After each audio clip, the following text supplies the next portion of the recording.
Hey guys, so I just got out of the new film Antlers that was supposed to come out a long time ago, but thanks to, the pandemic, got pushed back. I would say this was one of my most anticipated movies from whatever year was supposed to come out. I believe it was supposed to be 2020. And this is directed by Scott Cooper, I believe. Guillermo del Toro produced it, and I definitely see why he produced it because he was probably very intrigued with the concept of this film. And I was very intrigued with the concept of this movie because it's about a Wendigo. And the trailers have done a really good job, I feel like, of showcasing the darkness, the atmospheric tale to be told for this movie. And I just love monster films, and when you have a director like Scott Cooper making a monster film, it could be very, very unique. So, wow, the lights literally went out. Hopefully the lights don't go out anymore. Let's move the position, shall we? So the story is this. It's basically about this kid who, and I guess this might be a spoiler, so spoiler warning, but this is literally a synopsis of the movie. His dad is becoming a Wendigo, and a teacher feels like there's something off with the family. There's something off with this kid that's one of her students. So she wants to basically inspect more of what's going on. And that's pretty much the general synopsis of family kind of going through a tough patch in their life. So, okay, let's go to the things that I liked. I think it was a very atmospheric film. It's very creepy, very Guillermo del Toro vibes in this movie. I love the creature design. I love the monster. I thought it was very, very unique.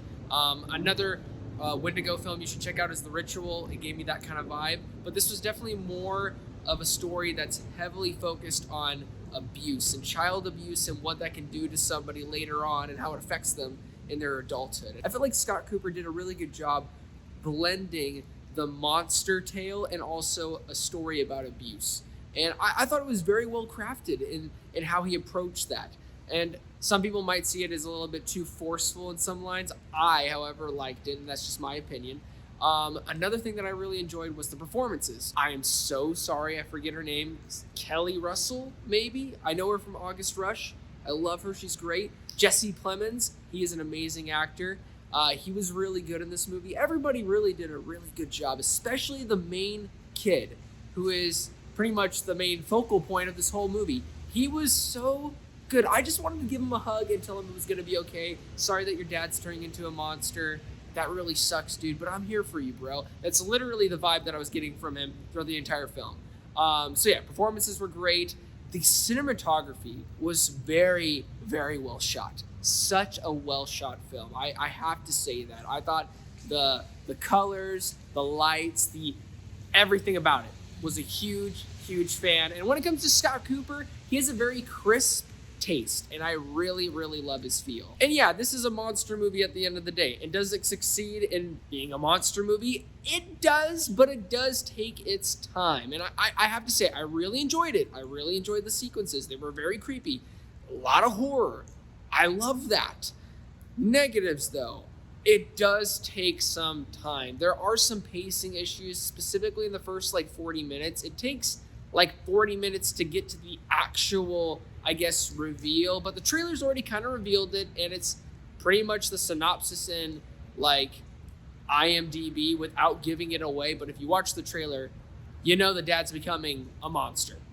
So besides that, it just takes its time, a little bit too much time from what I was feeling for this movie, and it's a little bit too short too. I felt like there could have been an extra 20 minutes to the story to really dive into more of the history of the Wendigo rather than just kind of a brief exposition story of the creature.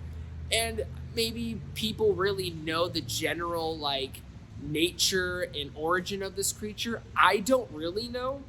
And obviously, maybe they just need to say, hey, it's a myth. Okay, let's go along with that. I felt like they could have done a little bit more with that.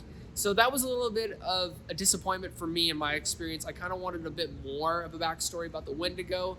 And there was some weird creative choices, and maybe it was just the theater, but I'm pretty sure it was the movie. There was a 1080 by 1080 shot randomly inserted as a flashback sequence, and I just thought it was weird. Other than that, I honestly really enjoyed the film.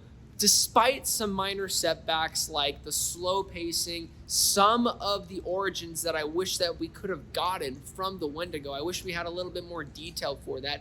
But the performances were great. The horror was great. I wish we had a little bit more of the horror action, but when it does happen, it's awesome. And I have to say this, the ending makes the movie. From what I experienced, the ending makes the movie, and I love when movies end like this. But with that out of the way, I'm going to be giving Antlers a 7 out of 10. Well, thank you guys so much for watching my review. It really means a lot. Please don't forget to like and subscribe, and also don't forget to be blessed.